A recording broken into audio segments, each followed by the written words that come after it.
En el Grupo Leti llevamos más de 70 años trabajando por la salud del venezolano y consolidando lo que hoy es el complejo de la industria farmacéutica más grande de Venezuela y uno de los más grandes de la región, con una capacidad instalada de 75.000 metros cuadrados de parque industrial. Nuestras 6 plantas están dotadas con tecnología actualizada traída de Alemania, Inglaterra, Italia y Corea, gracias a un relacionamiento continuo y alianzas internacionales con líderes de la industria farmacéutica. En nuestras instalaciones tenemos la capacidad de producir más de 125 millones de unidades al año en 70 líneas de producción, abarcando más de 22 formas galénicas. Para lograr esto, contamos con 850 colaboradores especializados y comprometidos, produciendo y distribuyendo nuestra amplia gama de líneas terapéuticas, con más de 600 registros en las principales categorías éticas, genéricas, OTC y fitofármacos, las cuales distribuimos desde un almacén robotizado que cuenta con una capacidad para 16 millones de unidades. Y nuestra punta de lanza, Biocontrolled, es el único laboratorio de Latinoamérica en desarrollar innovaciones nanotecnológicas y fabricar productos de liberación programada, aportando valor a médicos, farmacéuticos, pacientes, socios comerciales y proveedores. Guiados desde siempre por nuestros 5 pilares: talento humano, junta directiva, capacidad de producción, desarrollo e innovación y un amplio catálogo de productos y terapias. Grupo Leti. Nuestro compromiso es mayor. En el Grupo Leti llevamos más de 70 años trabajando por la salud del venezolano y consolidando lo que hoy es el complejo de la industria farmacéutica más grande de Venezuela y uno de los más grandes de la región, con una capacidad instalada de 75.000 metros cuadrados de parque industrial. Nuestras 6 plantas están dotadas con tecnología actualizada traída de Alemania, Inglaterra, Italia y Corea, gracias a un relacionamiento continuo y alianzas internacionales con líderes de la industria farmacéutica. En nuestras instalaciones tenemos la capacidad de producir más de 125 millones de unidades al año en 70 líneas de producción, abarcando más de 22 formas galénicas. Para lograr esto, contamos con 850 colaboradores especializados y comprometidos, produciendo y distribuyendo nuestra amplia gama de líneas terapéuticas, con más de 600 registros en las principales categorías éticas, genéricas, OTC y fitofármacos, las cuales distribuimos desde un almacén robotizado que cuenta con una capacidad para 16 millones de unidades. Y nuestra punta de lanza, Biocontrolled, es el único laboratorio de Latinoamérica en desarrollar innovaciones nanotecnológicas y fabricar productos de liberación programada, aportando valor a médicos, farmacéuticos, pacientes, socios comerciales y proveedores. Guiados desde siempre por nuestros 5 pilares: talento humano, junta directiva, capacidad de producción, desarrollo e innovación y un amplio catálogo de productos y terapias. Grupo Leti. Nuestro compromiso es mayor.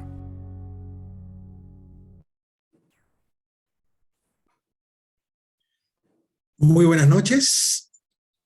Buenas noches tengan todos los colegas presentes. Mi nombre es Pastor Galicia, Chief Medical Officer de Grupo Leti. Es un gran placer para mí estar dándoles la bienvenida en la noche de hoy a esta actividad que para mí siempre resulta muy especial, pues me toca presentar a gente muy querida y muy amiga, paisanos de la ciudad de Barquisimeto. Hoy el Grupo Leti pues, está en alianza con la seccional centro-occidental de la Sociedad de Obstetricia y Ginecología de Venezuela para llevarles su acostumbrado webinar mensual. En esta oportunidad el webinar lleva por nombre Vacunas contra COVID-19 en embarazadas. Tenemos un invitado de lujo y será, por supuesto, el trabajo y la labor de 2 grandes amigas presentarlo. Voy a presentar a la primera de ellas, la doctora Isabel Torres. La doctora Isabel Torres es médico cirujano, especialista en obstetricia y ginecología, egresada de la Universidad Centro Occidental Lisandro Alvarado, con sede en el Hospital Central Universitario Dr. Antonio María Pineda de la ciudad de Barquisimeto, es jefe del servicio de maternidad G1 de este centro hospitalario y actualmente es presidente de la seccional Centro Occidental de la Sociedad de Obstetricia y Ginecología de Venezuela. Como un amable recordatorio, les pido por favor a partir de este momento mantengan apagadas sus cámaras, silenciados sus micrófonos, así como cualquier equipo o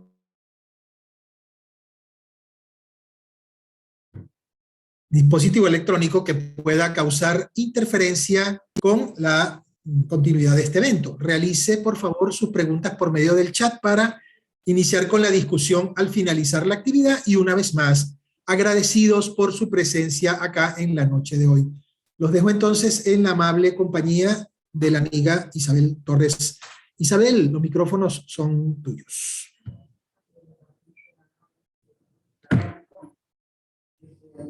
Buenas noches, ahora sí me oyen. Perfectamente, Isabel.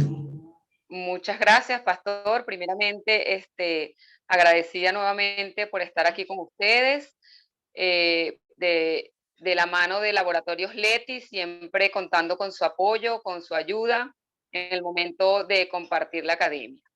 En especial a ti, Pastor, que ya somos grandes amigos. Quiero, esta noche de hoy, pues tenemos un tema muy discutido, aunque no lo creamos, seguimos hablando de COVID. A más de 2 años de la pandemia, seguimos hablando de COVID-19 y embarazo. Y seguiremos, yo creo que, pues, por largo tiempo. El día de hoy nos compete un tema muy importante porque pues nos hemos visto en la necesidad. En Venezuela se dispone de la vacuna, ya sabemos que se dispone en prácticamente todos los centros ambulatorios, asistenciales, y entonces ahora hemos visto que ha bajado el número de pacientes que desean vacunarse.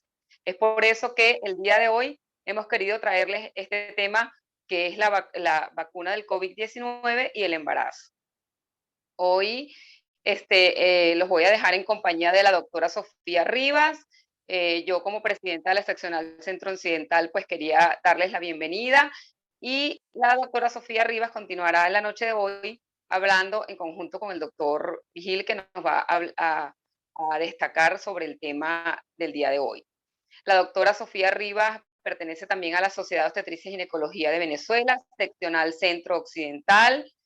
Pertenece a la directiva de la misma, es médico cirujano egresado de la Universidad Centro Occidental Lisandro Alvarado y médico especialista ginecólogo obstetra e infanto juvenil egresado de la Universidad Central de Venezuela.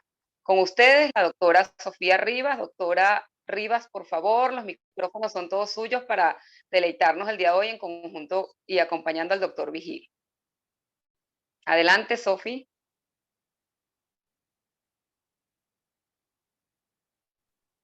Hola, buenas noches para todos.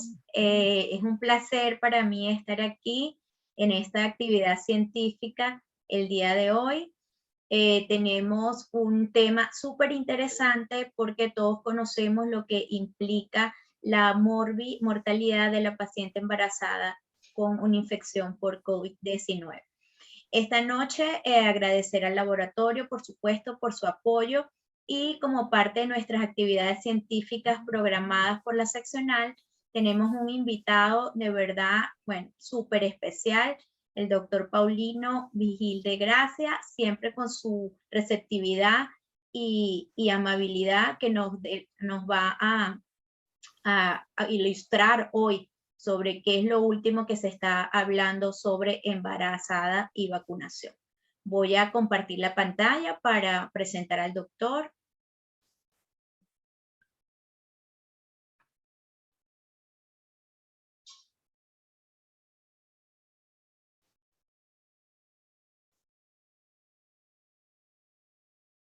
Ok, el doctor Paulino es médico egresado de la facultad.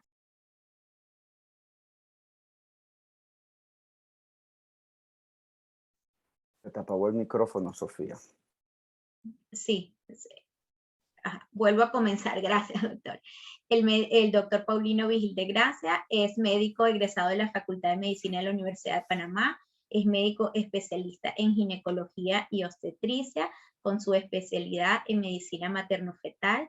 Es director científico de la Federación Latinoamericana de Ginecólogos y Obstetras desde el 2011 al 2017. Es un maestro latinoamericano de ginecología y obstetricia desde el 2021, asignado por la FLASOT, que lo felicito, doctor, porque eso no estaba en la vez anterior. Es past president de la Sociedad Panameña de Obstetricia y Ginecología, investigador distinguido del Sistema Nacional de Investigación de Panamá desde el 2011, miembro titular de la Academia Panameña de Medicina y Cirugía, miembro activo del Colegio Americano de Ginecólogos y Obstetras, tiene más de 90 artículos científicos publicados en revistas indexadas y es autor de 11 libros de ginecología y obstetricia y un libro de metodología de la investigación. Entonces, bueno, para nosotros es un inmenso placer contar con usted esta noche, doctor. Agradecida. Muchas gracias, Sofía, por la presentación. Por supuesto, por la gentileza de contactarnos para dar este tema. Agradecido con todos los organizadores, por supuesto, por sugerirme a mi persona para dar esta conferencia. Siempre un privilegio cada vez que pueda compartir con ustedes. Como lo han dicho, vamos a hablar de un tema siempre actualizado, interesante, COVID-19 y embarazo. Hablar de COVID-19 es hablar de lo que tenemos adelante, atrás, a los lados, arriba, por todos lados en estos momentos. Es extremadamente difícil decir que hay un país en estos momentos que está libre, tranquilo de esta patología que está afectando a toda la población, a todas las edades o a todos los grupos etarios. Y por supuesto que las embarazadas son uno de los grupos afectados. Así que qué bueno que podamos hablar sobre el concepto de vacunas en esta paciente, obvio, ligado a la prevención de la infección del SARS-CoV-2 o a que si nos da la infección sea menos severa. Vamos a hablar, vamos a presentar una serie de diapositivas y después al final, por supuesto, entraremos a ver todos los detalles con preguntas, comentarios. ¿Qué objetivos me trazo yo con esta conferencia? Conceptos básicos de COVID-19, los resultados o el impacto que tiene esta patología en la mujer embarazada. Sí, voy a hablar un poco sobre vacunas en términos general y me voy a enfocar bastante en vacunas RNA mensajero, no porque son las únicas disponibles, sino porque son las más investigadas y por supuesto las nuevas en esta área. Experiencia de vacunación y por supuesto al final haremos un resumen sobre el tópico.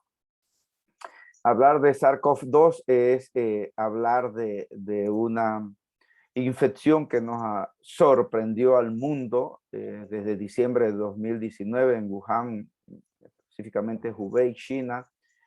Surge una nueva infección viral con un compromiso altamente a nivel pulmonar o respiratorio.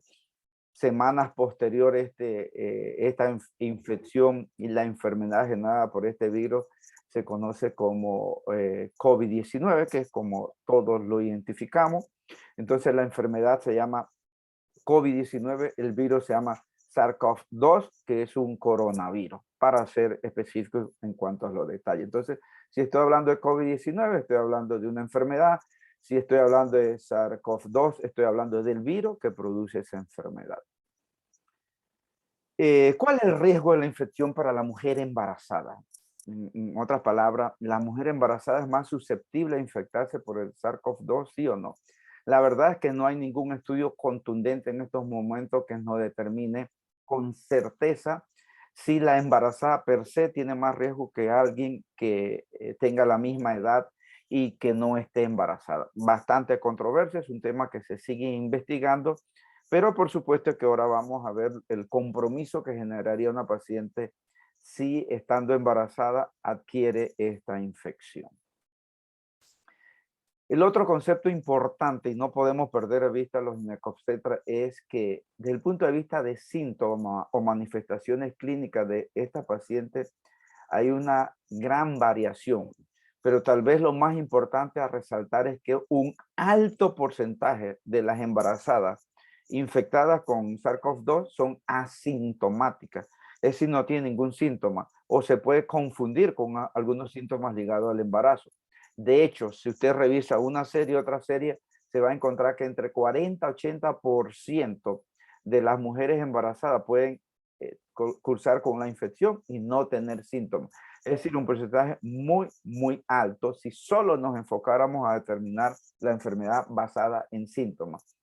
Y por supuesto que las que tienen síntomas son síntomas ahora sí idénticos o similares a la población general, predominando la fiebre en un 40%, la tos en un 39%, y sí puede haber disnea, mialgia, geusia, diarrea y las otras manifestaciones propias de la enfermedad en otros grupos de individuos o etarios o población.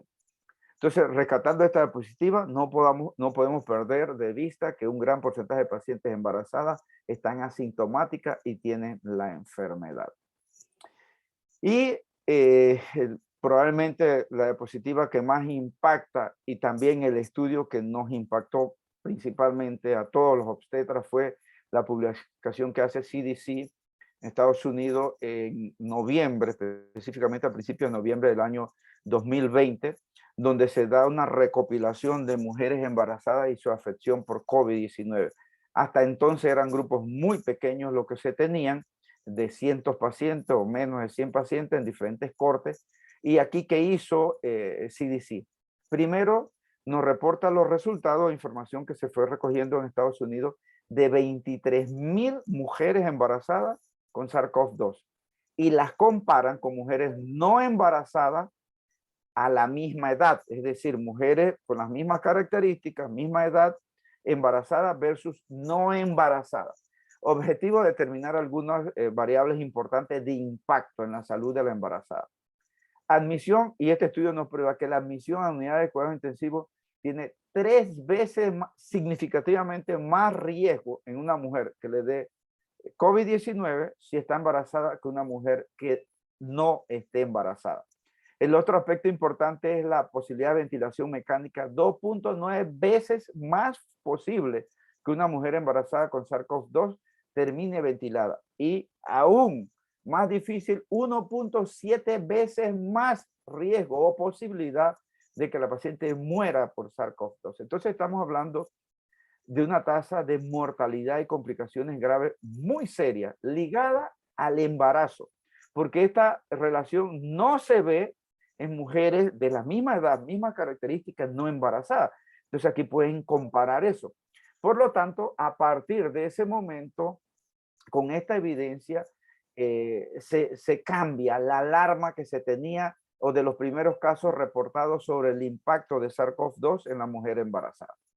Obvio que la existencia de estas complicaciones también lleva a otras complicaciones, como es una mayor tasa de prematuridad y altas tasas de cesárea.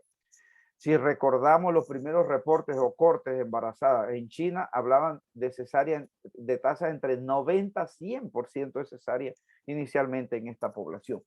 Y esto, por supuesto, se estaba corroborando en un informe como el que hace CDC.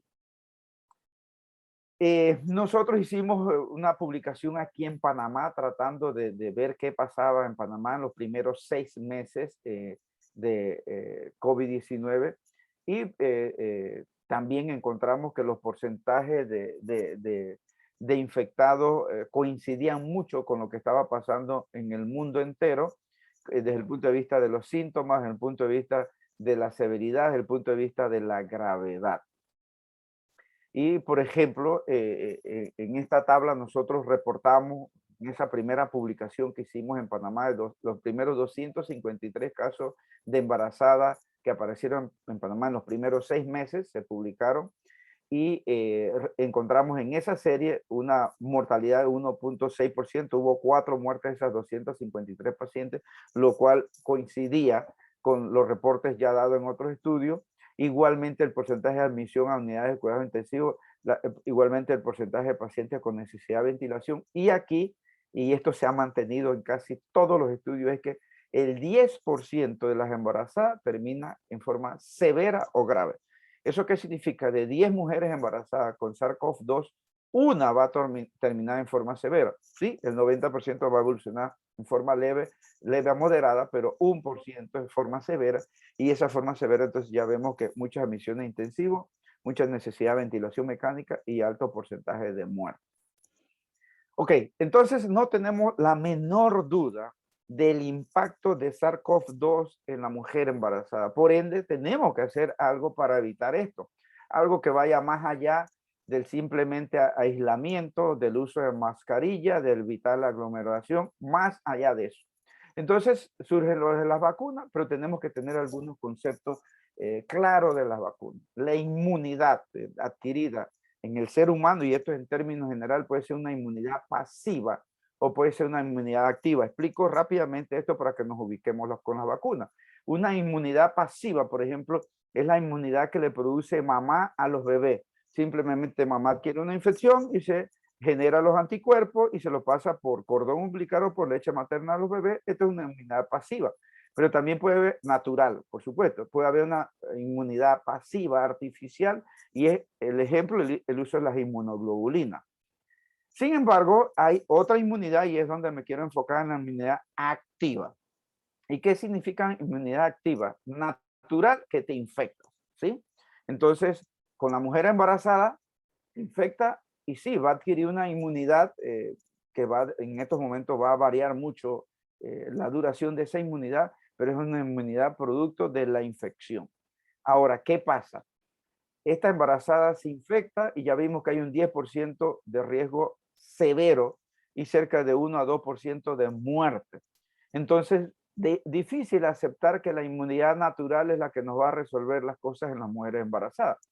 Entonces surge la posibilidad de una inmunidad activa artificial. ¿Y qué significa artificial? Generada por las vacunas, que tu cuerpo responda a un estímulo que se le da al sistema inmunológico y se produzcan los anticuerpos y no un estímulo directo, en este caso por el virus.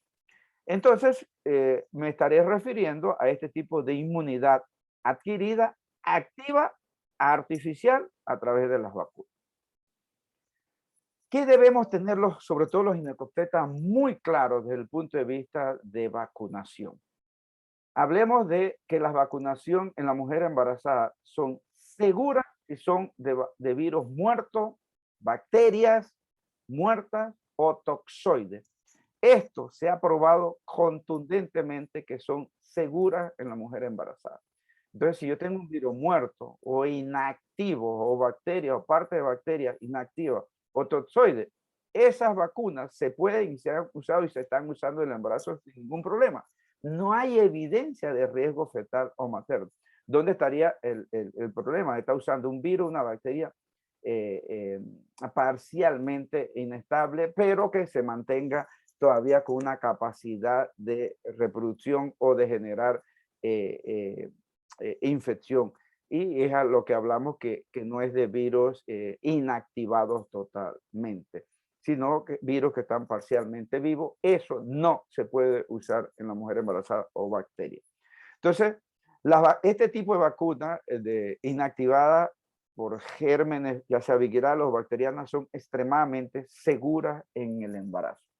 Y ejemplos que se usa de vacunas de rutina inactivada, por ejemplo, el virus de la influenza. Es una vacuna que se pone todos los años en la mayoría de los países de Latinoamérica. Allí tenemos un ejemplo, estamos hablando de la inyectable, de una vacuna inactiva. Pues si estamos hablando de la intranasal, ya eso no se puede usar en embarazada porque ahí sí son virus vivos.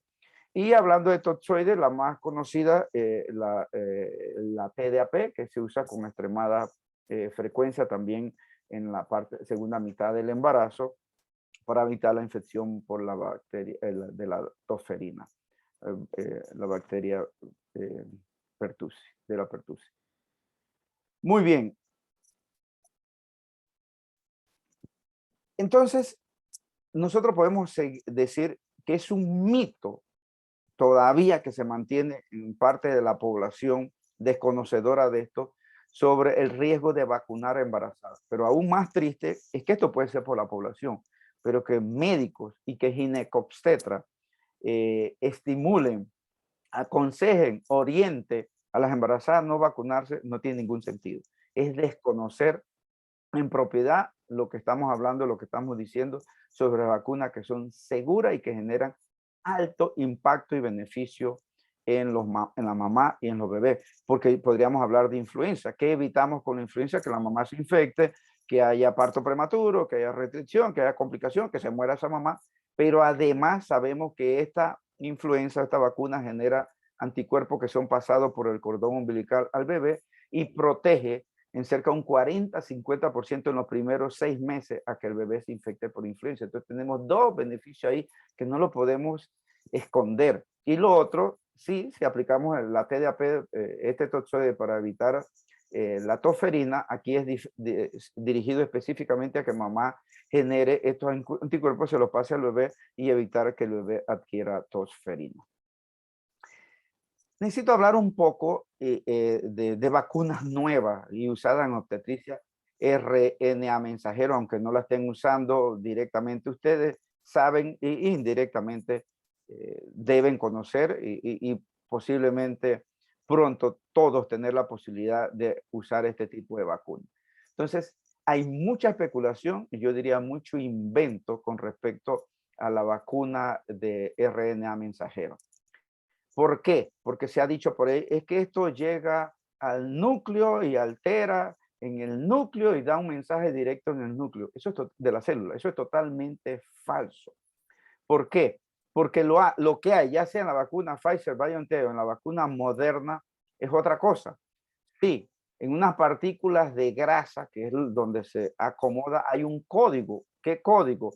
Un código que es el que lleva la señal para hacer, digamos así, las patitas del adenovirus, del SARS-CoV-2, que es el que se va a pegar al tejido de epitelio y finalmente va a entrar. Entonces, allí va un código que se logró descifrar en menos de 40 días después de que se detectaron y se aislaron los primeros casos en China. Este código se inyecta en estas partículas de grasa, que es lo que se te va a inyectar aquí. ¿Qué va a pasar allí? Ok, allí va codificado un mensaje, esta digamos que es la partícula de grasa y ahí va el mensaje. Ese mensaje no va a entrar al núcleo. Y aquí está la estrategia importantísima. Estas partículas de grasa que demoran muy poco tiempo en el organismo, en las células, llegan a la célula, no entran al núcleo, pero aquí viene un truco muy interesante que costó casi 30 años saber o determinar esto. El ribosoma, que está fuera del núcleo, por supuesto, que se dedica a fabricar o a hacer partículas o proteínas dadas por orden del núcleo, percibe que este código que le está llegando aquí es una orden dada por el núcleo porque está afuera. Y los ribosomas inmediatamente empiezan a cumplir una orden que en teoría les dio el núcleo, pero que viene externamente genial.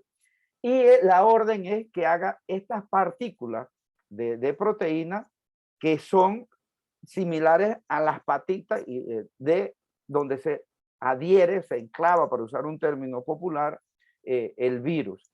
Entonces, el organismo empieza a través de los ribosomas celulares a hacer estas partículas y resulta ser que aquí inmediatamente el sistema inmunológico se da cuenta que hubo un engaño, que estas partículas son extrañas, que no tienen permiso, llamémoslo así, de estar en el organismo, y esto genera inmediatamente una producción de anticuerpos y células por el sistema inmunológico. Entonces, ¿vieron qué fue lo que pasó? No hubo un mensaje que llegó al núcleo, hubo un engaño en teoría a los ribosomas empezaron a fabricar una partícula, a ti no te están inyectando ninguna partícula, eso es falso, la produce tu propio organismo. Entonces esa partícula la produce el propio organismo por un error, pero eso es parte de la inteligencia de la ciencia. Y se produce esa partícula y el organismo, el cuerpo, el sistema inmunológico se da cuenta que no debe estar ahí, inmediatamente empieza a generar su defensa desde el punto de vista humoral, que es la producción de anticuerpos, y desde el punto de vista celular, que son células para captar después cuando se infecta tejido. Entonces, esto es lo que finalmente se produce y esto es lo que es el sistema del mRNA mensajero o RNA mensajero para las vacunas en estos momentos de COVID, pero esto tiene una posibilidad enorme a otras áreas de la medicina. Muy bien, entonces un mito que estas partículas entran al núcleo y hacen alteraciones en tu genes. Eso es falso. Y les digo algo, estas partículas se destruyen en cuestión de horas. Y se han hecho estudios en mujeres embarazadas que se le ha puesto la vacuna, por supuesto, y determinar estas partículas en cordón umbilical para saber si han pasado a través de la madre, la placenta, del cordón umbilical y en leche materna. ¿Y saben qué? No hay estas partículas ni en cordón umbilical ni en leche materna, lo cual significa, y eso lo sabemos, porque estas partículas son extremadamente inestables, se destruyen al poco tiempo de estar en el organismo. Entonces no es cierto que estas partículas entran al núcleo, tampoco es cierto que estas partículas permanecen días en el cuerpo humano o que van a otros casos, con en este caso la placenta. Otro problema, doctor, es que las vacunas producen estas contra el COVID, trastornos de la infertilidad. Eso es falso, totalmente falso.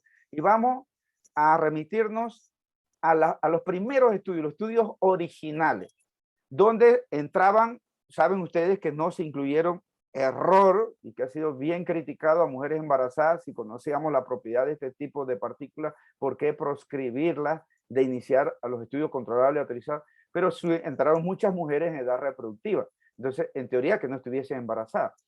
Pero se pudo analizar de mujeres, como esto era al azar, estudios controlables y autorizados, que no estaban embarazadas, pero se embarazaron inmediatamente días después de haber recibido la vacuna, incluso justo en días exactos después de haber recibido la vacuna.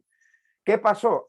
Era necesario analizar para ver cuántas de esas que se embarazaron estaban en el grupo placebo y cuántos estaban en el grupo experimental de la vacuna y ver si había alguna alteración de la fertilidad. Entonces vemos el primer estudio de Pfizer-BioNTech.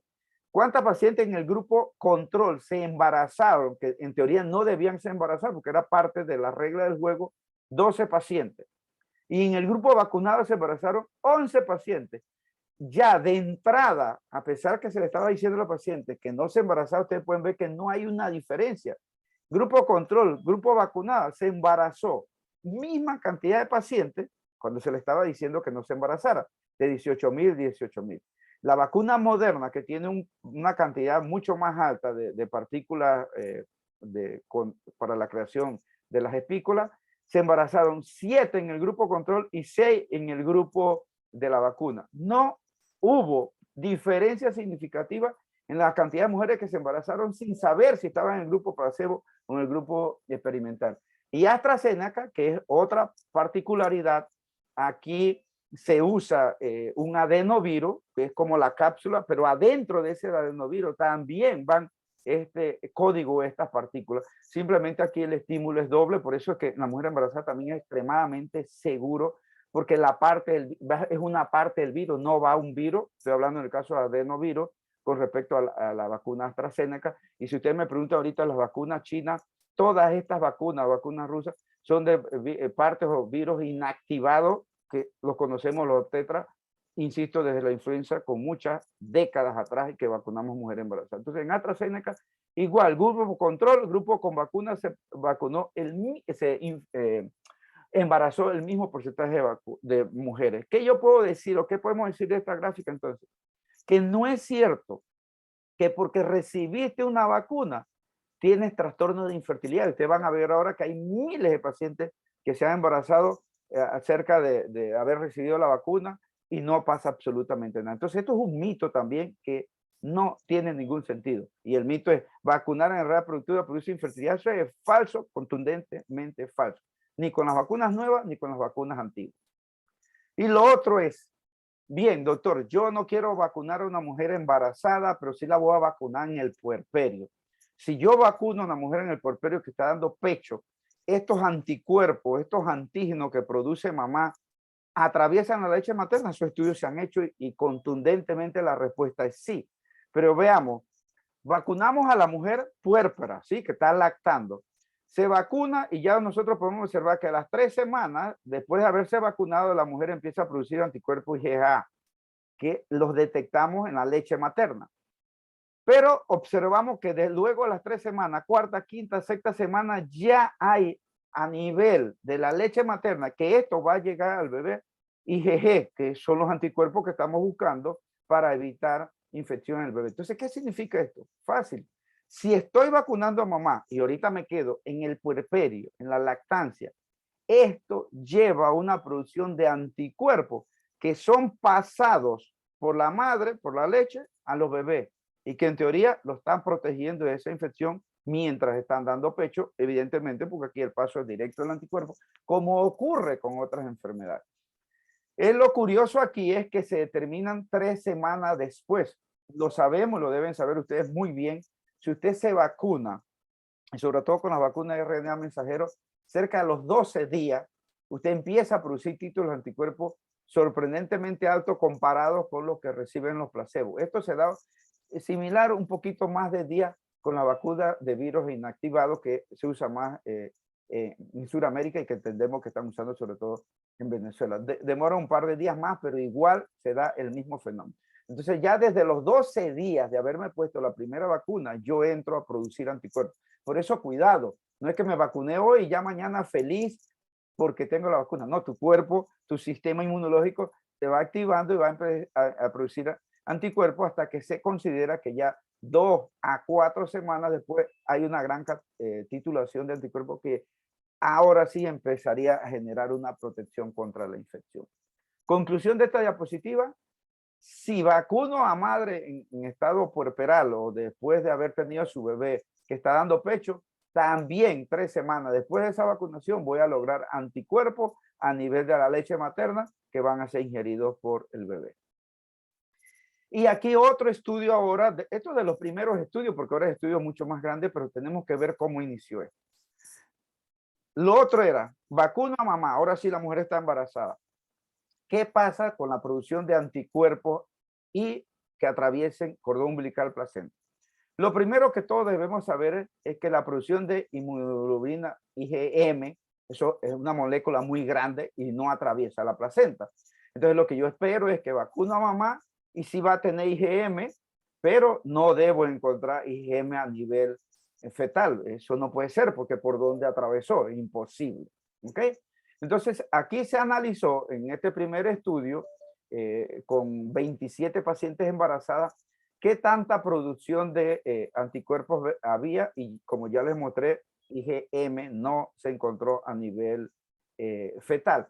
Pero IgG, algo curioso y por eso esta diapositiva. Resulta ser que 26 de las 27 madres se pudo determinar después de, en el momento del nacimiento, que tenía IgG, que esa sí atraviesa la placenta a nivel de los bebés. Que habían 2 bebés, 3 bebés, uno era de gemelar, embarazo gemelar, que no generaron anticuerpos y que no había anticuerpos a nivel del cordón umbilical. Entonces uno se pregunta, ¿qué pasó aquí? Un fenómeno bien interesante. Resulta ser que esas pacientes que no tenían anticuerpos o que no se encontró anticuerpos a nivel del cordón umbilical tenían 3 semanas o menos de haberse vacunado. Todas esas pacientes tenían más de 3 semanas, 21 días de haberse vacunado, todas sin excepción, se encontró inmunoglobulina G a nivel del cordón umbilical. Entonces ese es otro parámetro importante. Si vacuno a la madre muy cerca al nacimiento, es posible que no esté generando esa doble protección que vamos a generar y que queremos cuando vacunamos a la mujer embarazada y es la protección fetal. Es lo mismo que ustedes pueden ver en esta curva que está del otro lado. aquí, esta gráfica. A medida que avanza en las semanas, hay mayor producción de anticuerpos que es pasado a la sangre, al cordón umbilical y va al bebé. No puedo pasar por alto este estudio porque es el primer estudio que nos habló y también de las vacunas RNA mensajero que ya les expliqué, que son vacunas nuevas. Las otras vacunas son vacunas que tienen un mecanismo que ya los super conocemos, que es de los virus inactivados. Pero interesante, veamos, este primer estudio de mujeres con resultados ya prácticamente 36,000 en estos Estados Unidos se reportó resultado de 36,000 mujeres que habían tenido ya su hijo. Con vacuna Pfizer-BioNTech, el porcentaje mayor, casi 54% y 46% con la vacuna Moderna. Aquí ustedes pueden ver las particularidades, pero yo me quiero enfocar básicamente al concepto que van a ver ahorita, es que la edad gestacional. ¿En qué momento se vacunaron estas pacientes? Entonces, veamos en esta tabla, en la misma tabla, y enfoquémonos aquí, por favor. Miren ustedes, como ya les expliqué previamente con la diapositiva esa que les puse de los 3 estudios, cuando se estaban haciendo los estudios, que no se quería que las mujeres embarazadas, que igualmente, digámoslo así, accidentalmente se van embarazadas, que el porcentaje de embarazadas fue igual en el grupo placebo con el grupo experimental o de la vacuna. Vean ustedes, en momentos periconcepción, dentro de esos primeros 30 días del periodo menstrual, el 2.3% de estas casi 4,000 mujeres se embarazaron. 92 pacientes de casi estas 3,900 se embarazaron. En ese momento fueron vacunadas muy cerca de la menstruación. Importante, porque como ya les dije, esto no afecta a la fertilidad. Y ahora, doctor, pero entonces no me puedo vacunar en el primer trimestre. ¿Pero por qué en el primer trimestre? Si entendemos la explicación que hice de las vacunas RNA mensajero, eso no tiene absolutamente nada que ver. Igual de las vacunas de los virus inactivos, eso absolutamente nada que ver. ¿De por qué no vacunar en el primer trimestre? ¿Cuál es el riesgo en el primer trimestre? Insisto, si entendemos la vacuna RNA mensajero y también las vacunas de virus inactivados, y qué pasa igual con la vacuna de influenza. Pero veamos los datos reales. Menos de 14 semanas, que es el primer trimestre, ustedes pueden observar que el 28 o el 29% redondeando, que es 1,132 pacientes, fueron vacunadas en ese momento, ¿sí? Segundo trimestre, el 43%, y tercer trimestre, el 25% de estas 4,000 pacientes. Entonces, independientemente del trimestre del embarazo, una seguridad, una gran cantidad de pacientes vacunadas. Y algunos, bueno, doctor, yo prefiero vacunarla en el tercer trimestre, pero ¿y si se infectan en el segundo, se infectan en el primer trimestre? O yo prefiero vacunarla en el segundo trimestre, el primer trimestre, ¿por qué no? ¿Cuál es el argumento científico para decir que se produce un daño? Cuando, repito, si entendemos el mecanismo de acción de las vacunas usando el mecanismo de RNA mensajero o virus inactivos, eso no tiene absolutamente nada que ver. Y aquí en esta parte final de esa población de cerca de 4,000 pacientes, ustedes pueden ver que no infección en las pacientes, casi 98%, interesantísimo, pero hubo un porcentaje muy interesante, que es el 1.4%, ese 2% está restante, que fueron pacientes que se infectaron, ¿sí? Allí justo antes de vacunarse o en los primeros 14 días después de haberse recibido la vacuna. Por eso les decía, tengan muchísimo cuidado, porque usted se vacuna hoy, pero el efecto de producción de anticuerpos va a estar a partir de los 12 días, 28 días, allí es cuando se va a empezar a producir anticuerpos, y entonces usted pudiese considerar que está generando protección. Entonces, aquí vemos que no hay ningún impacto con seleccionar el trimestre de vacunarse, pero entonces tenemos que ver los resultados, y los resultados se comparan con poblaciones históricas, es decir, lo que ha pasado y en este caso en Estados Unidos. Y vamos a analizar las preocupaciones que tiene el común, la gente común, que no es profesional de la salud. Ok, doctor, la posibilidad de aborto antes de las 20 semanas. En este estudio fue 12.6%. Resulta ser que en la población normal lo que esperamos es de 10 a 26%, entonces no está aumentado. La posibilidad de óbito o de muerte después de las 20 semanas, lo que uno espera es menos 1%. En esta población fue 0.1. ¿Dónde está aumentado? Parto prematuro por la vacuna. Lo que se espera es de 8 a 15%, 9.4% no está aumentado. Pequeño paraje estacional, en la población vacunada 3.2%, en la población es 3.5% en general. Malformaciones congénitas, que es parte de lo que ocurre en la población normal, 2.2%, que es 3% en la población normal, y muerte neonatal no hubo en esta población, pero siempre se espera menos de 1%. Entonces, en estas dos diapositivas dejamos muy claro que no importa el trimestre de la vacunación y no hay efecto asociado a vacuna. Esto ha sido persistentemente probado en todos los estudios que se han publicado. Entonces, un mito, otro mito, ustedes han visto cómo he estado desglosando mito tras mito de riesgos de aborto, de riesgos de malformaciones, de riesgos de restricción de crecimiento, de riesgos de óbito. Eso es falso. Eso lo usa la antivacuna. Eso lo usa la gente que no tiene conocimiento de esto, pero no es cierto. Y este estudio aún más interesante, me encanta este estudio porque uno puede ver en la gráfica, este estudio es en Israel. Israel ha aportado muchísimo estudio para entender, sobre todo en mujeres embarazadas, lo que ha pasado. Y ellos agarran una población no vacunada versus población vacunada. Estamos hablando de población embarazada. Y ver qué iba pasando desde el punto de vista de infección. Y lo estudiaron hasta 70 días, esto un poquito más de 2 meses. Dieron el seguimiento para hacer el reporte de esta publicación. Vean ustedes cómo en los primeros 14 días el porcentaje de infectados entre vacunado y no vacunado era igual. Es lo que le acabo de decir. No puedes confiar que me vacuné, estoy feliz. Vas a estar feliz de protección probablemente 2 semanas, 12 días después. Entonces observamos que sí, 12 días después se empiezan a separar las curvas. Es decir, hay más gente infectada en el grupo no vacunado que en la población vacunada. Esto se empieza a separar, hasta que se alcanza un porcentaje extremadamente alto. En este estudio se paró a los 70 días.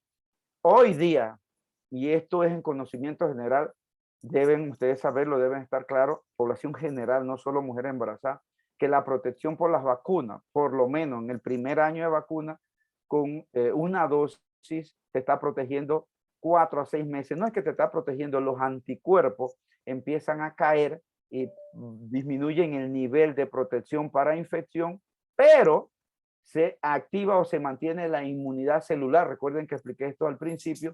Entonces resulta ser que mucha gente se está infectando vacunada, es decir, porque están perdiendo esa protección de infección 4º, 5º, 6º mes después de la vacuna, pero están evolucionando muy bien. ¿Por qué? Porque está actuando el segundo sistema de inmunidad, que es la inmunidad celular. Entonces la gente se infecta, pero no se están produciendo daños a órganos como ocurría antes de no vacunarse. Pero sí, también igual con la segunda dosis se empezó a observar que hay una protección hasta 4 o 6 meses después. Por eso es que se empezó a administrar, sobre todo con las vacunas de RNA mensajero, una tercera dosis. ¿Y qué va a pasar en el segundo año de vacunación? No lo sabemos. Recuerden que el primer año de vacunación en muchos países se empezó el año pasado en enero, febrero, época que estamos. Solo Estados Unidos, Israel y unos países en Europa empezaron en diciembre. O sea que tenemos de experiencia 1 año de vacunación. Será necesario muchos más refuerzos o otras dosis. Eso decir que sí o que no es inventar. Y no estoy para inventar, estoy para darle lo que dice la evidencia. Entonces, sin duda, sí se empieza a generar una diferencia enorme entre embarazadas vacunadas y embarazadas no vacunadas a partir del 14 día, beneficiando, por supuesto, la no infección en la mujer vacunada. Muy bien. Sí, y este estudio es un estudio mucho más reciente, mucha más participación de pacientes, que también me encanta. Este estudio fue publicado el 10 de febrero, oye, que estamos 22, hace unos 12 días, en la revista JAMA. Curiosísimo este estudio porque es una corte donde analizaron 24.288 mujeres embarazadas, pero las dividieron en embarazadas, vacunadas y embarazadas no vacunadas. Entonces las embarazadas que fueron vacunadas en el primer trimestre, 2.134, en el segundo trimestre 9.368. Estas pacientes se compararon con las pacientes que no habían recibido vacunación. Entonces lo que querían analizar es si había alguna exposición real a parto prematuro con una población, insisto, de 24.000 pacientes, No hay diferencia significativa. Lectura crítica de la literatura médica, que lo puedan analizar. No hay diferencia significativa en parto prematuro. No hay diferencia en pequeño para la edad gestacional, ¿sí? Y no hay ningún otro cambio asociado desde el punto de vista de hospitalizaciones o alguna otra complicación en las pacientes. Entonces, estudios recientemente publicados que analiza 24,000 pacientes donde 16,000 estaban vacunadas, hicieron un grupo de caso y control con mujeres no vacunadas a ver si había diferencia en lo que todavía algunos siguen especulando, que ustedes vieron que se lo probé en ese primer estudio de 3,900 mujeres, bueno, ahora de 24,000 mujeres, se sigue manteniendo exactamente lo mismo y vacunando desde el primer trimestre del embarazo. Esta es la conclusión del estudio. Que la pregunta, y esto con la vacuna de Pfizer-BioNTech, es que si había algunos efectos adversos desde el punto de vista neonatal. En esta población de 24,288 embarazos, no se encuentra ningún efecto asociado o detrimental o perjudicial para las mujeres que están preñadas o embarazadas. Y bueno, CDC ha estado haciendo reportes continuos, Estados Unidos, con respecto a la vacunación, igual lo hacen casi todos los países del mundo y Latinoamérica a través de sus sociedades, y recomendando la vacunación a mujeres embarazadas, recomendando la vacunación en pacientes lactando. Igualmente, insisto, lo hacen la mayoría de las sociedades de ginecología obstetricia en Latinoamérica. Lo hizo inicialmente la FIGO, la Organización Mundial de la Salud. Al principio vaciló un poco con esto, en contra de lo que decía el Colegio Americano, la Sociedad de Medicina Materno-Fetal y muchas sociedades, incluyendo la FIGO, que ellos decían que sí, solo en las puérperas y que en algunas pacientes con factores de alto riesgo, pero ustedes se dieron cuenta que después, cuando salieron esos estudios que les mostré al principio, la OMS cambió radicalmente, y más que esos estudios, porque la mortalidad ha sido terrible en embarazadas en Latinoamérica. Muchos de los países en Latinoamérica han retrocedido entre 10 a 20 años su tasa de mortalidad. Es decir, si veníamos bajando la tasa de mortalidad materna y estábamos aquí en el 2020, nos fuimos a la mortalidad que teníamos en el 2010 o en el 2000. Ustedes están viendo eso, producto de COVID-19. Increíble. Nosotros en Panamá, con el estudio ese que les mostré inicial, que cuando arrancó la pandemia, nosotros metimos un protocolo para arrancar haciendo un estudio de mujeres embarazadas. En ese primer año nosotros, Panamá es un país pequeño, 4.3 millones de habitantes. En el primer año en Panamá de COVID-19, más bien en los primeros 10 meses, perdón, tuvimos 14 embarazadas muertas. Eso no era lo que observamos nosotros, pero aquí en Panamá sí se empezó, desde que empezó la vacunación, la Sociedad de Ginecología Obstetricia y presión de muchos, logramos que el Ministerio de Salud metiera la vacuna de una vez mujeres embarazadas en toda edad gestacional, siguiendo la evidencia. Y solo para que tengan un detalle, el primer año tuvimos 14 muertes maternas. El segundo año, que acaba de terminar, en Panamá solo hubo una muerte materna asociada a COVID. Y esa muerte materna, qué pena, era mujer no vacunada. Entonces es impactante lo que nosotros hemos podido ver COVID-19 embarazo, y es lo que ha visto el mundo, y por eso es que la OMS revirtió esa recomendación y se aceleró ahora a que se vacune a toda mujer embarazada con todas las vacunas disponibles, insisto, RNA mensajero, de partículas de virus, las vacunas estas de que tienen como la vacuna rusa, como la vacuna AstraZeneca, que vienen con un adenovirus, o las vacunas chinas, que es un virus inactivo. Todas estas vacunas son extremadamente seguras en el embarazo y no hay razón por la cual proscribirla o no darlas. Esta es una publicación también de este mes, increíble, porque nos prueba lo que ya nos probó CDC en noviembre del 2020, y es que la posibilidad que por estar preñada, que te dé COVID-19, ingresar en unidad cointensivo es 3 veces más que una embarazada sin COVID-19.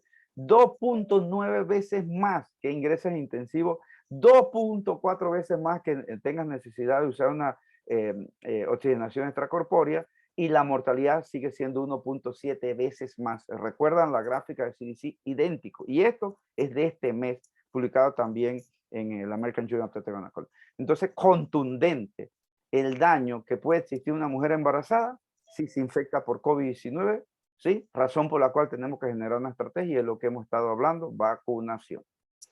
Pero veamos más informe. Este informe también esto fue publicado hace 2 semanas.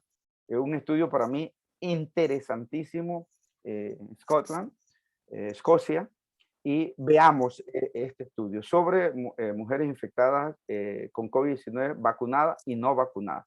Miren lo que pasa en Escocia, es bien, bien interesante. Quiero que se enfoquemos a esta gráfica y esta solamente. Mujeres entre 18 a 49 años, el porcentaje de vacunación en esas mujeres embarazadas, el porcentaje de vacunación, terrible. ¿Qué quiere decir esto? Que en estos países se vacuna menos la mujer solamente por el hecho de que está embarazada. Discriminación o no al acceso a vacunación, mal orientada, lo que usted quiera es, pero es contundente que ellos nos están probando todo lo que pasó el año pasado, mujeres embarazadas menos vacunadas. Y cuando observamos aquí es peor. Vean ustedes, según el mes del año, porcentaje con primera dosis, porcentaje de segunda dosis, incluso el porcentaje de segunda dosis en las mujeres embarazadas sigue siendo mucho más bajo. Entonces, estamos dejando de proteger a mamá y estamos de proteger a su hijo, como los mostré. El hijo puede obtener, o el bebé, los anticuerpos, los IgG, el IgA, de 2 formas. Por el cordón umbilical, se los mostré, o a través de la lactancia a la que está dando pecho, o lactancia materna.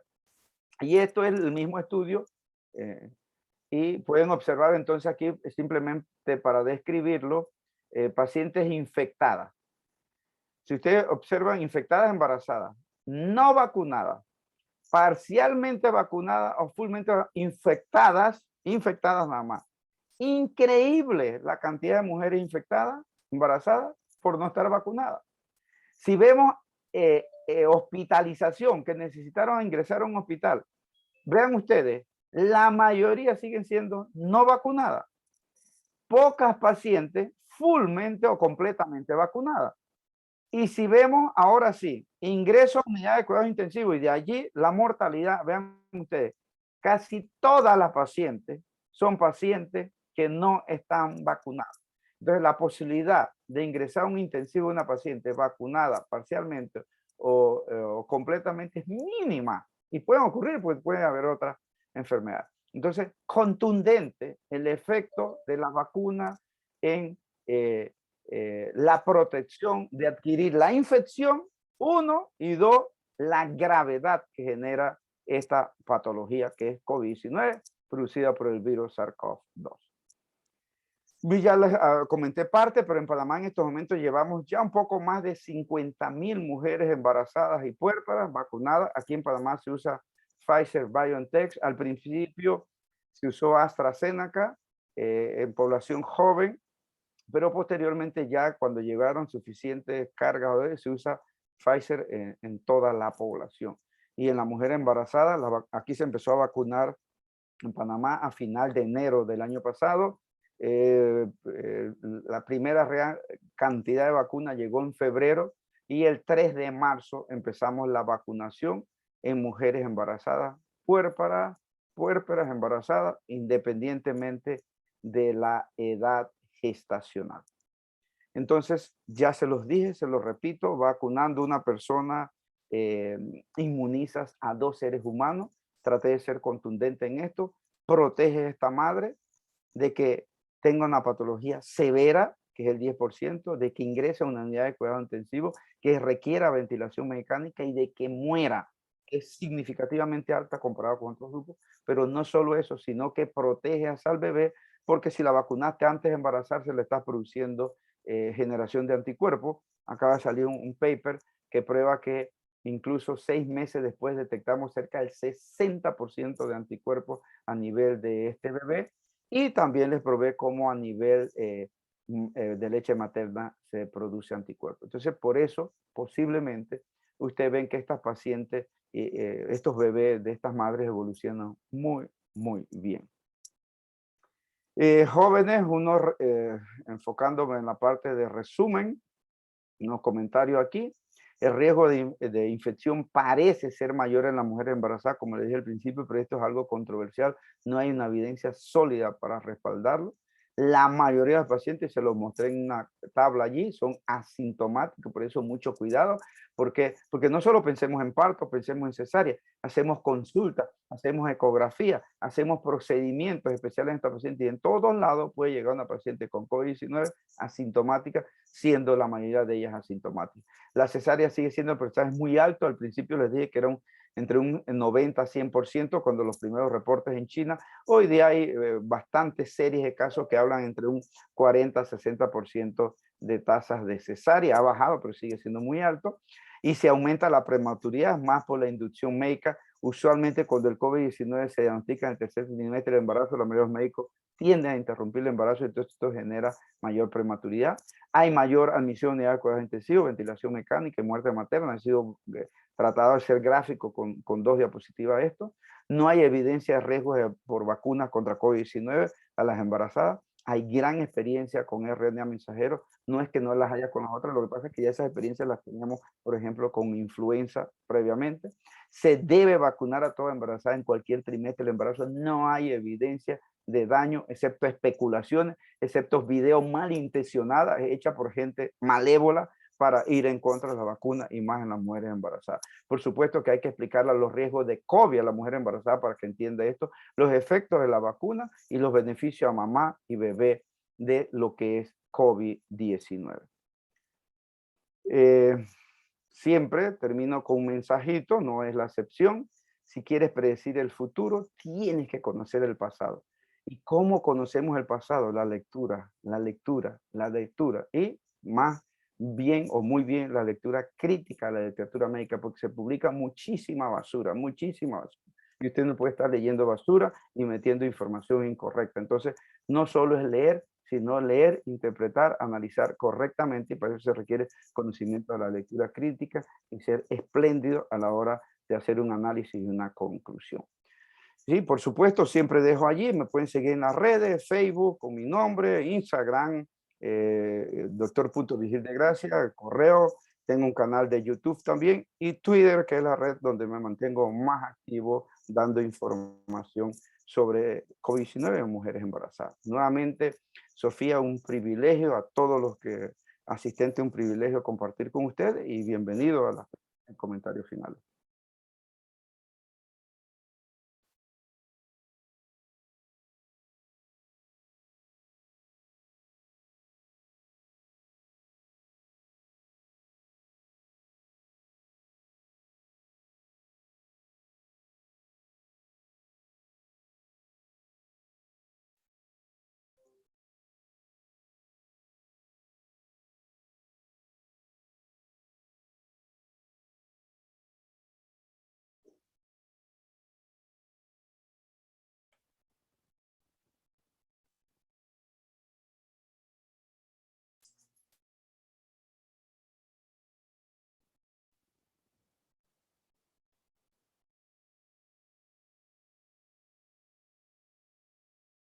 Hola. Ajá, buenas noches, doctor. Súper agradecida con su conferencia. Tenemos muchos mensajes de felicitaciones y de reconocimiento a la excelente revisión que nos ha podido presentar el día de hoy. Es interesantísimo todo lo que nos ha aportado, porque es fundamental que nosotros, la parte médica, tengamos bien clara todo lo que tenemos a la mano para poder sensibilizar a la paciente y a la población de la importancia de la vacunación. Algunas de las preguntas que hicieron es probable que habían ingresado posteriormente a que lo habíamos comentado, que si se recomendaba la vacunación durante la lactancia, y lo había comentado de que estaba completamente indicado. Hay algunos otros comentarios aquí en el chat. Tiene saludos también desde Panamá y desde varias regiones de Venezuela. Que algunos comentarios como por qué la parte gubernamental en nuestro país no se guiaba por todas estas pruebas científicas. Bueno, todos quisiéramos que en realidad pues los que dirigen la parte de la salud se guiaran por esto, pero no depende de nosotros. A partir de qué edad gestacional se recomienda la vacunación contra el COVID-19.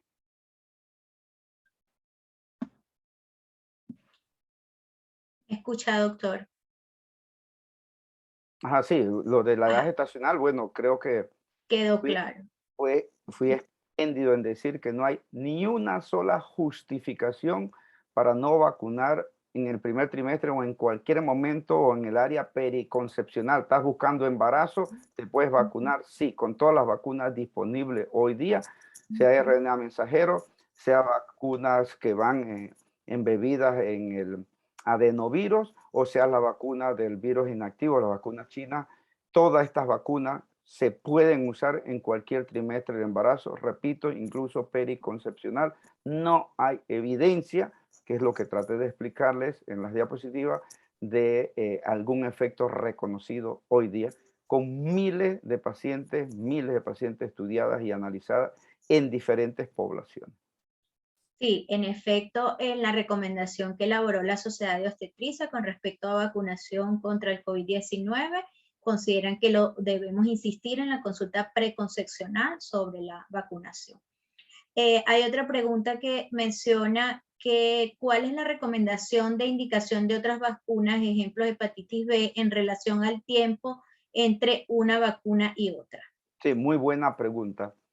Usualmente, si tienen alguna duda entre vacunar una paciente con COVID-19 y otra vacuna, dejen 15 días, 2 semanas. Eso es lo ideal. Pero, por ejemplo, influenza, por ejemplo, TDAP, que son vacunas que usamos contundentemente en la embarazada, incluso la pueden poner con COVID-19. No hay una razón por qué alejarlas una de la otra, y más pensando en la posibilidad que la paciente no va a regresar por la vacuna que van a dejar después. Las pueden poner simultánea, eso no hay ningún problema. Y por ejemplo, si fuera que van a poner TDAP e influenza, ustedes saben que esas dos se pueden poner el mismo día. El detalle es que en este caso la paciente va a tener por lo menos 2 inyecciones o 2 vacunas. Pero si tienes alguna duda o algo con la paciente que no quiere ponerse la vacuna el mismo día, lo ideal con seguridad es alejarla 2 semanas o 15 días. Ok, continúo. En conclusión, durante la lactancia sí se recomienda colocar la vacuna para que así también crear anticuerpos contra la enfermedad en el recién nacido. Quedó bastante claro y establecido que es recomendable su uso en la lactancia, embarazo, Sí, no, puerperio. pero no es que sí en la lactancia, es que debe ser en el embarazo. Pero si no la captaste embarazada y la estás captando en el puerperio, sí hay beneficio obvio para mamá y para ese bebé o ese hijo, si está dando pecho, obvio, está lactando, por supuesto, la vacunación. Entonces, lo ideal es captarla desde el embarazo para evitar los problemas. Pero sí, a veces no la captamos durante el embarazo y la captamos en el puerperio. Allí hay que ponerle su vacuna, y pensando en que si está generando lactancia o está dando pecho, es mucho más valioso para su bebé. Ujú.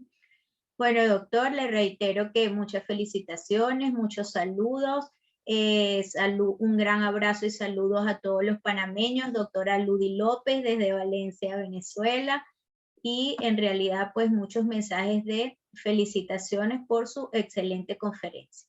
Yo les recuerdo que sigan al doctor en sus redes sociales, que en realidad es un aporte maravilloso, tiene una gran cantidad de revisiones de trabajos científicos y se mantiene actualizado. Bueno, no ha terminado de salir el artículo cuando ya el doctor lo tiene publicado y haya analizado, y eso es de muy gran valor en estos momentos que estamos viviendo, que todo pasa tan rápido. Bueno, también queremos recordarle a todos que están invitados para nuestro Congreso Nacional, que se va a realizar de modo presencial y de modo online los días 23 al 26 de marzo. Toda la información está también en las redes sociales, tanto de la seccional como de la central. Aquí, bueno, sigo revisando aquí las últimas preguntas. Excelente, felicitaciones, espero volverlo a oír. Es un lujo para nosotros. Excelente conferencia, felicitaciones, tiene muy buenos mensajes aquí. De verdad que para nosotros, doctor, es un gran placer pues poderlo escuchar, que usted haga una parte para compartir con nosotros su experiencia. Muchísimas gracias, Sofía. Como siempre, un privilegio compartir con ustedes. Dice muy práctico, completo el mensaje. Esperamos que los obstetras oigan y cumplan las recomendaciones. Esto es parte de nuestras doctoras pediatras de la región que también se conectaron por parte de la Sociedad de Pediatría. Dice... Pregunta que si habían pacientes inmunosuprimidos con alguna enfermedad y embarazada, con más razón la debes vacunar. No hay criterio de esa población de riesgo con otras comorbilidades, no vacunarla. Es prioritario vacunar a esa paciente. Así que, y lo otro es que, bueno, me infecté con COVID, doctor, y estoy embarazada, me fue muy bien. ¿Cuándo me puedo poner la siguiente dosis? Esa estaba también. Eso, lo ideal es que te pongas una siguiente dosis, una infección, y no solo en la mujer embarazada, entre 4 a 6 meses después, porque como les expliqué, la titulación de anticuerpo empieza a caer usualmente ahí a los 4, 6 meses. Eso para adquirir la infección, pero se ha probado que la inmunidad celular se mantiene o está activa y eso es lo que impide que sea severo. Pero resumiendo la pregunta específicamente, si te has infectado, estás embarazada, tienes la posibilidad de vacunarte, puedes hacerlo entre 3 semanas a 3 a 4 meses. Yo sugeriría que lo haga 3 a 4 meses. Y eso tiene una relación muy clara desde el punto de vista de la producción de anticuerpos. Doctor, hay otra pregunta que dice que ¿cuánto tiempo después de infectarse una mujer produce anticuerpos capaces de pasar por la lactancia a su recién nacido de esta inmunidad activa natural que mencionamos al principio de la conferencia? Igual que la vacunación, en términos generales, a partir de la 3ª semana, se ha detectado en mujeres infectadas títulos de anticuerpos a nivel del bebé. Entonces, igual que la vacunación, te infecta y usualmente 12, 14 días empieza a observarse esa producción de anticuerpos, por ejemplo, por cierto, en la sangre materna, pero sí es a nivel fetal, la observamos en cantidades muy similares tiempo después. Hay comentarios de que ha sido tan claro que prácticamente no hay preguntas. Saludos, le mandan saludos cordiales extendidos a los Pumarol, Pequeguero, compañeros del HGOU. Pacientes con trombofilia, fue lo que acabamos de responder. Felicidades, saludos desde Medellín. Excelentes presentaciones derribando mitos en relación a la vacunación. Amigo Germán Chacón desde Mérida le manda saludos y felicitaciones. Saludos a mis amigos. Muchos amigos estoy viendo aquí. Tiene muchos fans aquí, doctor. Así que vamos a seguirnos conectando. Claro que sí. Además que cada vez que lo presento tiene algo nuevo en su currículo y eso me alegra mucho. Dice, pacientes con HIV pueden ser vacunadas, ya comentamos que sí. Posterior a la infección ya lo dijimos cuánto tiempo esperar. Saludos desde Maturín. Ya inmunológicas dijimos que sí. Base tiroiditis. A vacunarse. Dice, buenas noches, saludos, bendiciones. ¿Puede vacunarse en pacientes que están estando positiva para el COVID? Sí, no entiendo la pregunta, pero veamos. Si la paciente está infectada en este momento, por supuesto que lo ideal es esperar que se recupere y como ya dije, 3 semanas después del proceso infeccioso, hasta 3, 4 meses, ese tiempo es ideal, que yo sugeriría, analizando muy bien la curva de producción de anticuerpos, que lo hagan por lo menos después de haber adquirido una infección 3 a 4 meses. Y esto no solo a la mujer embarazada, a todos los que pueden vacunarse. Ese es el periodo ideal, porque la infección natural genera una gran cantidad de anticuerpos también. Eso no puede ser pasado. Entonces, si estás estimulando a tu organismo en el mismo momento que lo ha estimulado la infección natural, no creo que es prudente. Por eso diría, esperen un poquito más, pero sí debieran vacunarse. Pues la infección natural también caen los anticuerpos. Le envía muchos saludos, doctor Enríquez Alvírez también, un placer saludarle. ¿Podría a favor hacer algún comentario en relación al tiempo de administración entre la primera vacuna y la segunda dosis en una paciente que se vacunó en el primer trimestre, hizo COVID y aún sigue embarazada? El mismo tiempo que hemos... Sí. Es lo mismo que hemos dicho, ¿sí? Mencionado. Espera que pase el proceso infeccioso, 3 semanas por más prematuro que quieras ponerlo, a 3 a 4 meses después, la siguiente. Es que es lo ideal. Si sigue embarazada, vacunar. Y si está en el porperio, también debes vacunarla en ese periodo, ¿no? Doctor, nos piden su correo nuevamente. pvigilde@hotmail.com, Instagram, Facebook, un canal de YouTube con mi nombre, Twitter, pero el correo pvigil con V, la letra D de dedo, @hotmail.com. Aquí en nuestro país la inmunización ellos lo colocaron a partir de las 14 semanas de gestación por parte del Servicio de Epidemiología. Preguntan, ¿quiere decir que no tiene ninguna importancia clínica si se hace antes? Sí, ya quedó sumamente claro que no hay problema con eso. Ahí les mostré toda la evidencia, incluso anticoncepcional. No hay razón para no vacunar a una mujer en el primer trimestre. No hay un argumento científico para no hacerlo, que eso es lo importante. Y se puede infectar. Y entonces las consecuencias, porque es como decir, bueno, no se va a infectar en el primer trimestre, se va a infectar cuando en el segundo o tercer trimestre, se puede infectar en cualquier trimestre del embarazo. Entonces no la estás protegiendo. ¿Cuál sería el objetivo? Si hubiese algún elemento científico de juicio, de investigación que impida o que proscriba por algún efecto de aborto, de malformación, de restricción en el primer trimestre, sí, pero ahí les mostré la evidencia que eso es falso. Doctor, pacientes con trombofilia. Se pueden vacunar. Depende de qué trombofilia, heredada o trombofilia adquirida, cualquiera la trombofilia, el síndrome antifosfolípido, con más razón. No hay ninguna justificación para no vacunar una embarazada con trombofilia. Insisto, adquirida o heredada. Mencionan si han pautado con dosis de refuerzo. Bueno, pero... Esto es lo que decía que nos falta, ¿no? Que nos falta porque apenas llevamos un año, está vacunando y tal vez 8 a 10 meses en muchos países a la mujer embarazada. Entonces, ya sabemos, y aquí en Panamá y en otros países con las vacunas de RNA mensajero, que es necesario ponerle 3 dosis, llamándole sí o no a la tercera dosis, refuerzo como quiera. Pero yo también les dije que no quiero inventar, hay que ver qué pasa a partir del segundo año de vacunado en la población general y en la mujer embarazada. Estados Unidos, Israel y algunos países de Europa iniciaron su vacunación en diciembre del año antepasado, es decir, que apenas acaban de cumplir un año. Y tenemos que ver qué está pasando en esa población que se vacunó un año. ¿Será necesario poner una dosis cada 6 meses? ¿Será necesario, como influenza, poner una vacuna cada año?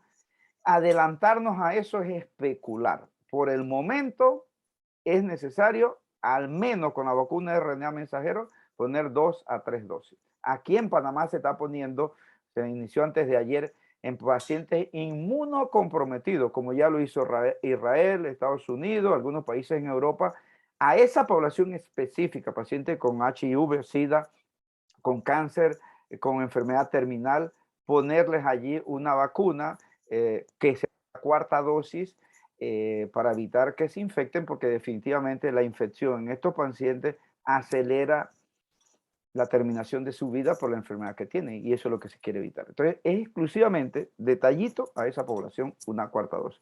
Pero, resumo, nos falta mucho para ser categórico en dosis de refuerzo, en cantidad de dosis que tenemos que pensar. Ahora, si aquí hay pediatras, los pediatras, y todos debemos saber, hay estimulaciones en pediatría, y cuando hablo de estimulación al sistema inmunológico, que requieren 3 o 4 dosis en un año. Entonces, a mí no me sorprendería que de repente en el primer año necesitamos 3, 4 dosis, eso no me sorprendería. ¿Cuándo habría la necesidad de dosis de refuerzo? No sé, algunos especulamos, pensamos que a lo mejor puede ser similar a influenza, que hay que estar poniendo una vacuna anual, pero esperemos. Así es. Hay una última pregunta que dice, ¿cuánto tiempo están los anticuerpos en una paciente? Bueno, lo mencionamos más o menos con las curvas. Sí, lo que les decía, que en el en la población en general, una vez tienes la vacuna, los efectos, la determinación de títulos de anticuerpos que te protege de infección empiezan a caer el tercer, cuarto, quinto mes, al sexto mes. Empiezan a caer los títulos de anticuerpos que te evitarían una infección, pero eso es para evitar la infección. Sin embargo, la inmunidad celular es la que te protege, que si te infectas no haya compromiso a órganos, a otros órganos. repitiendo desde el punto de vista de vacunación, pero también se ha observado muy similar en la infección natural. Bueno, doctor, ya con eso finalizamos las preguntas. No veo aquí ninguna otra. Bueno, reiterarle mi agradecimiento por su sí generoso y compartir esta excelente conferencia con nosotros. Agradecer a Laboratorios Leti por su apoyo en la parte de la plataforma tecnológica, siempre apoyando la educación médica continua, y a todos los participantes que se conectaron. Bueno, gracias por apoyarnos en esta parte de la academia. Pastor, si quieres dar unas palabras finales. Bueno, yo reitero mi agradecimiento en primer lugar al doctor Vigil de Gracia, pues por haber aceptado la invitación que tuvieron a bien hacerle ustedes, en especial tú, pues desde la seccional Centro Occidental de la Sociedad de Obstetricia y Ginecología de Venezuela. Como siempre, pues un extraordinario conferencista, muy clara y muy actualizada sus explicaciones. Profesor, es de verdad un gusto tenerlo por acá y que en esta oportunidad pues haya sido con el apoyo pues de nuestra plataforma de educación médica, la plataforma de Grupo Leti. También agradecerle pues a Sofía en primer lugar, a Isabel también en su condición de miembros de la Junta Directiva de la Sociedad de Obstetricia y Ginecología de Venezuela, pues pueden pues estar seguras que van a seguir teniendo pues el apoyo irrestricto del Grupo Leti, y por supuesto a todos los presentes, más de 200 fotografías nacional y por supuesto algunos internacionalmente. Gracias también a ustedes por ser parte de este cambio, por creer, por confiar y trabajar juntos en el país que necesita el esfuerzo de cada uno de nosotros. Hoy en esta nueva etapa del Grupo Leti, nuestro compromiso contigo y con la salud del país es mayor. También pues a mi equipo que estuvo acá presente para llevarles a ustedes esta actividad, y bueno, será hasta la próxima. Estamos teniendo actividades literalmente a diario. Los invito a que se suscriban a nuestro canal de YouTube, Laboratorios Leti SAP, y que activen las notificaciones para que estén al tanto de esta y de todas las actividades de educación médica continua que el Grupo Leti trae para todos ustedes. Será hasta la próxima entonces y feliz noche. Gracias, doctor Paulino, gracias, Sofía, y gracias a todos ustedes. Hasta la próxima. Chao, hasta luego. Chao. Gracias, hasta luego. Gracias, doctor. Un placer.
En el Grupo Leti llevamos más de 70 años trabajando por la salud del venezolano y consolidando lo que hoy es el complejo de la industria farmacéutica más grande de Venezuela y uno de los más grandes de la región, con una capacidad instalada de 75.000 metros cuadrados de parque industrial. Nuestras 6 plantas están dotadas con tecnología actualizada traída de Alemania, Inglaterra, Italia y Corea, gracias a un relacionamiento continuo y alianzas internacionales con líderes de la industria farmacéutica. En nuestras instalaciones tenemos la capacidad de producir más de 125 millones de unidades al año en 70 líneas de producción, abarcando más de 22 formas galénicas. Para lograr esto, contamos con 850 colaboradores especializados y comprometidos, produciendo y distribuyendo nuestra amplia gama de líneas terapéuticas, con más de 600 registros en las principales categorías éticas, genéricas, OTC y fitofármacos, las cuales distribuimos desde un almacén robotizado que cuenta con una capacidad para 16 millones de unidades, y nuestra punta de lanza, Biocontrolled, es el único laboratorio de Latinoamérica en desarrollar innovaciones nanotecnológicas y fabricar productos de liberación programada, aportando valor a médicos, farmacéuticos, pacientes, socios comerciales y proveedores. Guiados desde siempre por nuestros 5 pilares: talento humano, junta directiva, capacidad de producción, desarrollo e innovación y un amplio catálogo de productos y terapias. Grupo Leti. Nuestro compromiso es mayor.